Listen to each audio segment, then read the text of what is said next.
All right, Andrei. Joe Burrow was just speaking about how he's built trust with you and how he knows that when he throws the ball up in your direction, you're going to make a big play on it. What does it feel like going through rookie season and have a quarterback like Joe rely and trust you? Yeah, I mean, it's just you want any quarterback that you're playing with to trust you. So, I mean, just the fact that it's Joe means a lot, obviously, as probably like one of the best or the best quarterback in the league. So, it means a lot. But you just want that with any quarterback you're playing with. So, I just know I have to go out there, make the plays when they come to me, and just do the right thing when my name's called as well. So, I'm just hoping I build that trust with him and the coaching staff. And I know you went to Princeton. I know you're very smart. But how much work, how much work went into making sure that you knew the playbook in and out, and you know exactly what's expected of you on the field?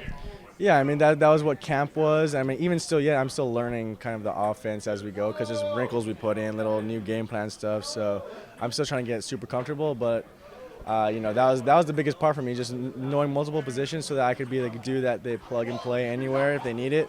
And that's kind of what I expected my role to be, and it's panning out well for me so far. Have you gotten any feedback from Darren Simmons at all on special teams? Yeah, I mean he's hard on everybody, but it makes you it makes you a really good player, it makes you like a dog. Yeah, that play after my touchdown too, where I just sprinted as fast as I could and just when he made the tackle, that's just because he's always hard on me, and it's always good criticism, you understand that he just wants the team to be great, and so you want to be great and make good plays, and so yeah, it's been a good process with him so far this year. I've got to imagine as a player, it's easier to trust a coach when you know that he just wants you to be your very best. Yeah. I mean that's the good thing about this organization. I feel like every coach here wants you to be your best, not for their sake, but also for your sake. They want to bring out the most potential that they can in you, so that you can be a great player. And and in return, it helps the team. So, yeah. I remember in I think it was OTAs maybe, you had mentioned that you admired Jamar Chase's route running abilities. Have you picked his brain at all on his ability to run the routes the way he does? Well, I mean, Jamar does some things well, but T was one guy that I tried to emulate as well a lot. But yeah, there's something like speed cuts. Like Jamar's really good at doing that. So I don't really ask him. I more watch him because it's kind of like a bodily. Like you have to understand your own body. Yeah, so you have to understand how your body moves and try to emulate it. And maybe you can just do some things that he can, or he can do some things that you can't, So it's all about understanding what, like, the max potential that your body can do. Yeah, I don't know if that made any sense, but all right. I understood exactly what you meant. Who on the team have you learned the most from, though? I mean, Coach Troy probably, or Darren. You know what I mean? Coach Simmons. So those two guys have been super influential in my time here, for sure.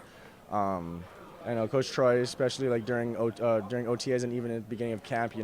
He was always working with us really hard on in the individual periods. He was always making sure we were on it. Like you would always see him like when the rookies were up, he was going super hard, just making sure that we understood why we were doing stuff that we were doing. Same with Coach Darren. So I think those two guys have really influenced my time here a lot. One of my last questions for you.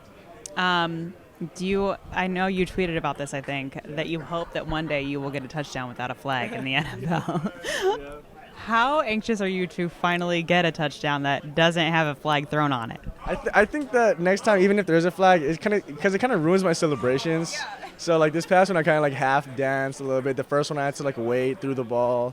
So I think this time, flag or not, I'm just gonna hit whatever dance I'm gonna do, and if it's called back, it's called back. But I'm just gonna go hard. So. Do you have anything planned for when you have a touchdown without a flag?